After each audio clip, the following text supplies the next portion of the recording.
Hey, I'm gonna give you your entertainment ticket, also a member of the African American Film Critics Association.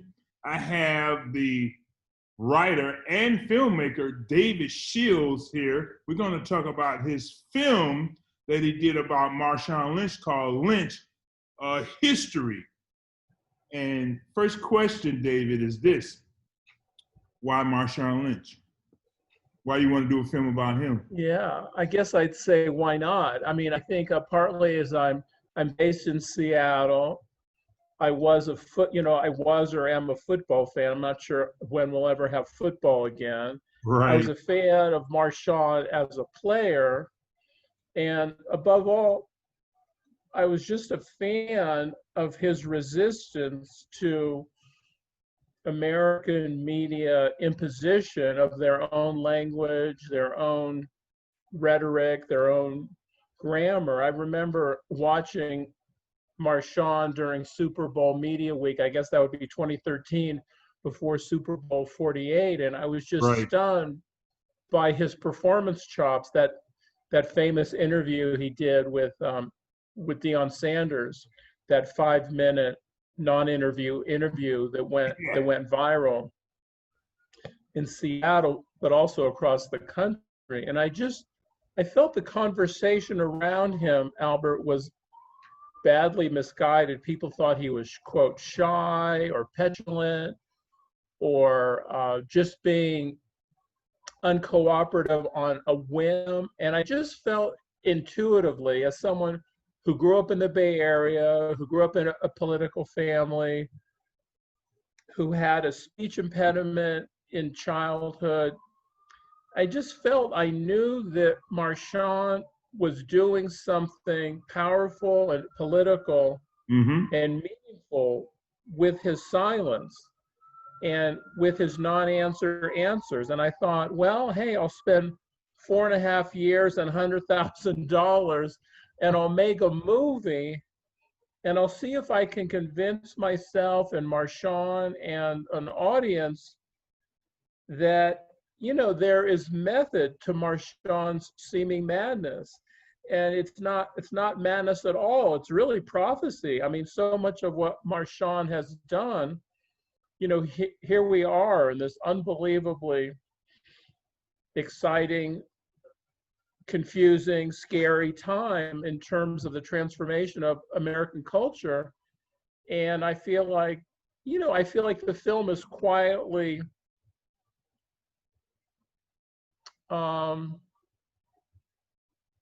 slightly prophetic of the moment that we're in, that, here we are What we're in today. yeah, that, players are now, the NFL has come around to say, players are going to kneel. The NFL is going to pretend to be supportive of Black Lives Matter. I just feel like that Marshawn got stuff right from the very beginning. Yeah. And so, I mean, why Marshawn? I wanted to make an ode, a love song to Marshawn's use of silence as a powerful form of symbolic resistance. That was the core of the film, and I think that still is. Yeah, I got that while I was watching the film, and it was very fascinating. In fact, to me, the film is a quilt. Patches.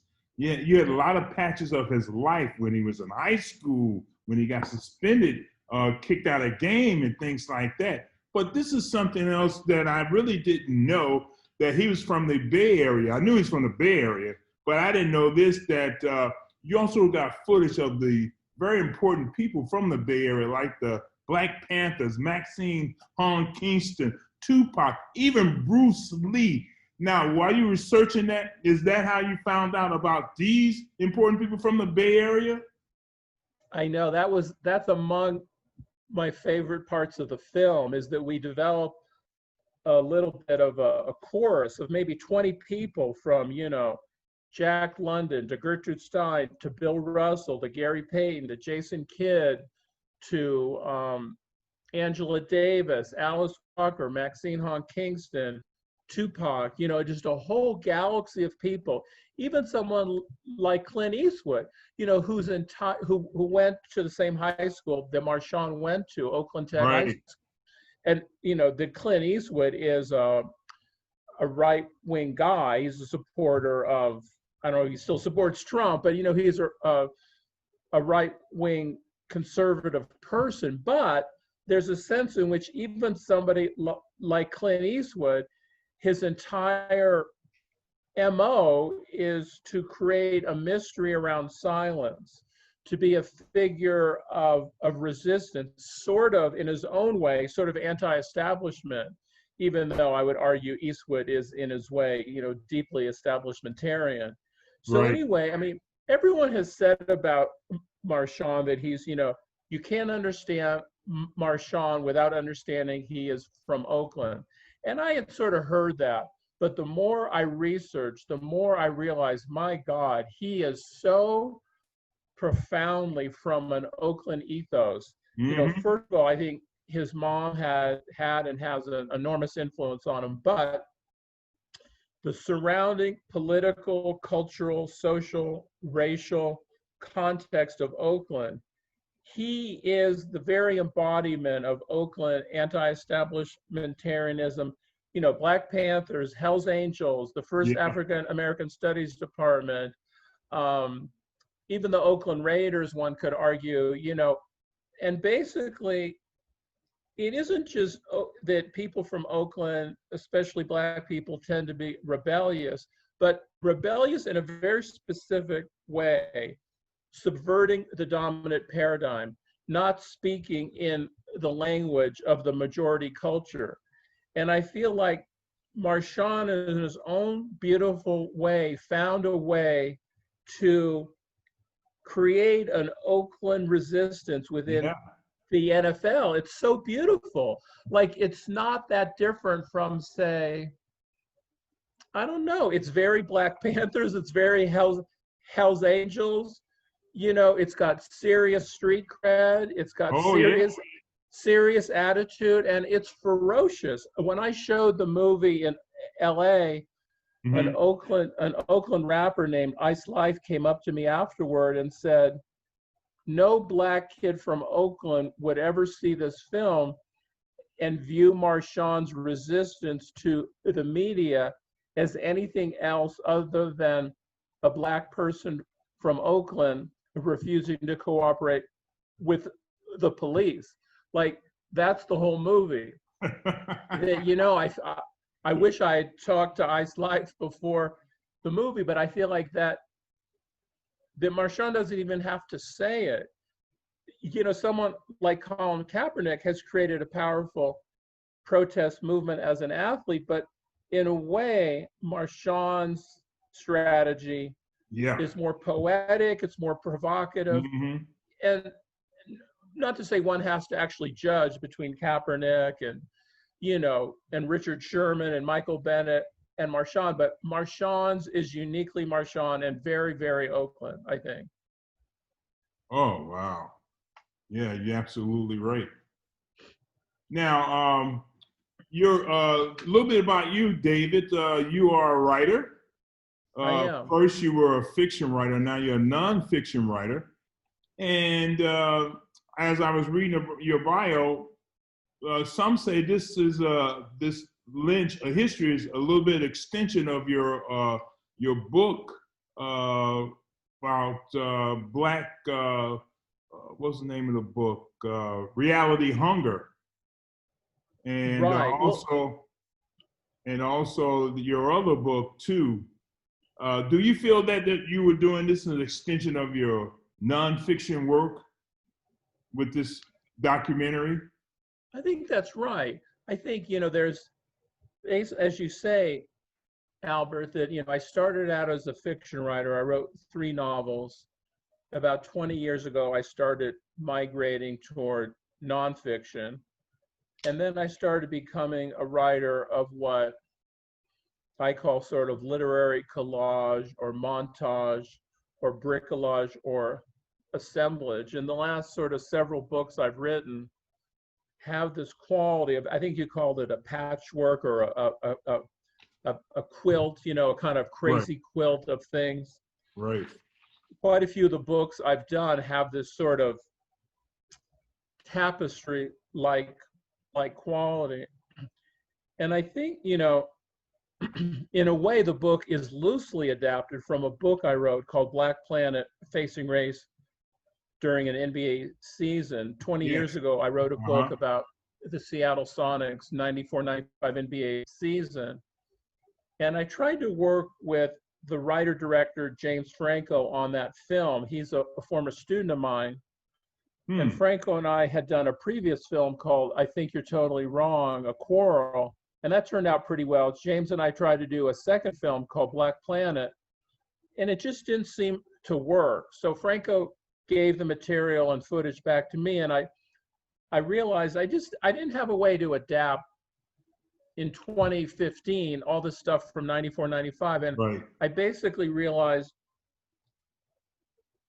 I can take all the issues I'm interested in, American history, the original sin of American slavery, and the way that these get expressed through, strangely, the mythology of American sports and the theater of American media.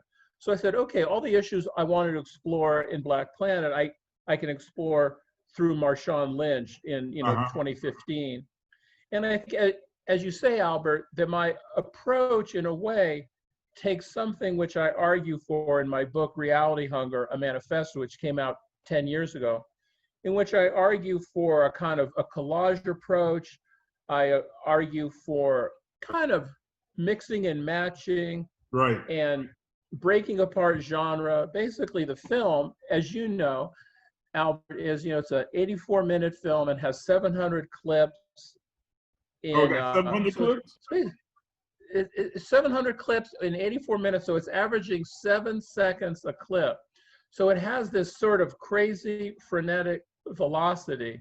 So the last thing that we wanted to have it feel like was that we didn't want it to feel like a PBS movie or even an ESPN 30 for 30, that we wanted to make it feel like Beastquake 3.0, that we wanted to make it feel like a Marshawn Lynch 67-yard touchdown run where it stops and starts and stutters and reverses and flips, and it felt like, it never felt like you were watching television. It never felt like you were watching an NFL game.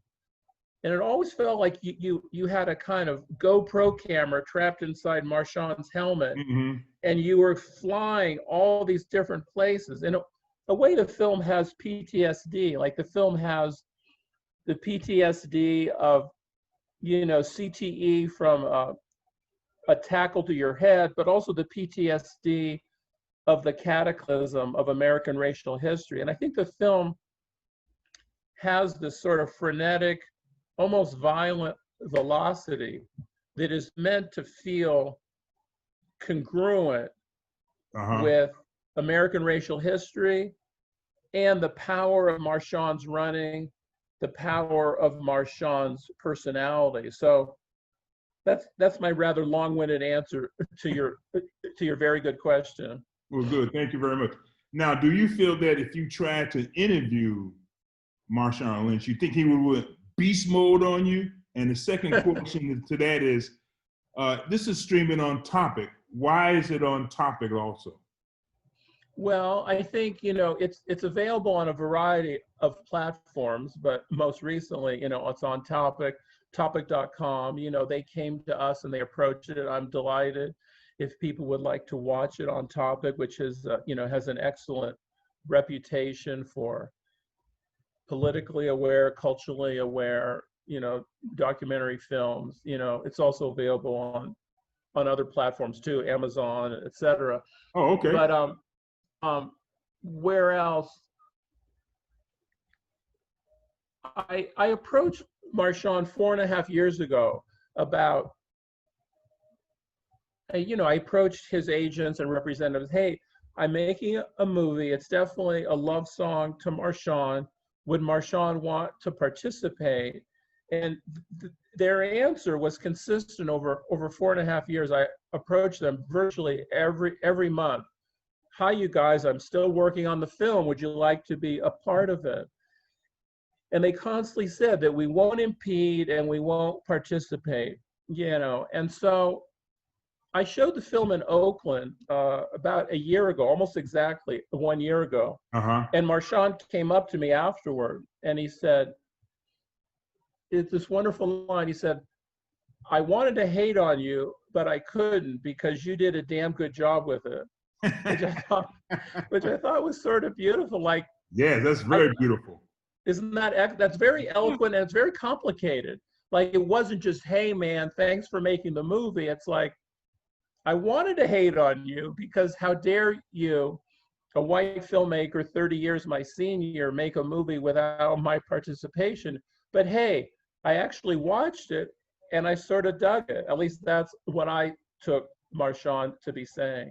Yeah. So that was obviously incredibly gratifying. Yeah. While I was watching it, I saw it twice. I felt this is one of the best documentaries made because, in my belief, I'm a former college professor. I always felt that the visual arts have so much of an impact on people. And I felt this film would have a larger impact on people instead of just telling them about Marshawn Lynch. And when I was watching, I said, wow, this is really informative. Not only that, it's really fun to watch. Thank you. That's incredibly meaningful to me. It is fun to watch. A friend of mine watched it and said, it dispenses with all the documentary norms. So many documentary films have this sort of, talking heads feeling, a Ken Burns feeling. It's very predictable. David Attenborough feeling. Exactly. The voice from on high speaking in this rather, Olympian voice, explaining everything. And I do think that's why Marshawn dug it. It wasn't some, airbrushed banality of, ESPN 30 for 30. And thank you. I mean, I think that's exactly right, that we wanted the movie to feel alive, frame by frame. Exactly. Yeah. That you never know where it's going to go. Is it going into ancient American history? Is it going to go into a funny Marshawn riff? Are we going to throw up a quote from Stokely Carmichael? Are we going to go to a wonderful play that Marshawn made? I mean, so much of Marshawn's performance chops is that he surprises you. He's not a predictable human being. And we wanted to make a film congruent with Marshawn's wonderful unpredictability. And when you say, Albert, that to you the film felt fun to watch, that's just unbelievably high and meaningful praise to me, that we wanted to make a film that felt as alive as Marshawn is. Yes. And I think that if we succeeded in that, that's unbelievably gratifying. I mean, at the end of my talking to Marshawn came up to me and said, "You smooth." And I said, "What?" He goes, "You smooth." And obviously I'm not smooth. I'm the least smooth person on the planet, but I think he was saying, I really dug the movie, which is obviously incredibly beautiful. Well, David, thank you for taking time with me, Al McGee. And I can talk to you for a couple of hours. I can see that now, especially about this, also about your wonderful life, too. But again, I want to congratulate you on you won the Seattle International Film Festival for Best Documentary Award, too, in 2019. So that means a whole lot, too, for this film. And I would recommend people to watch it, whatever platform they can see it on. But again, David, thank you for taking time with me here at Your Entertainment Ticket. And also, thank you for making a wonderful documentary, Lynch, a history, too. And continue to do your work. And I hope your agents and the people I got in touch with let me know so we can talk further about your other works, too, okay? That would be great. Thanks again, Albert. All right, thank you. And I'll have this on my website, and your agent will give you the information when I'll put this up, okay? Thanks a lot. Thank you very much. Have a good day. And again, thank you for taking time with me. You I too. really appreciate it. Thank you. Thank you. This is your entertainment ticket. Latest and greatest.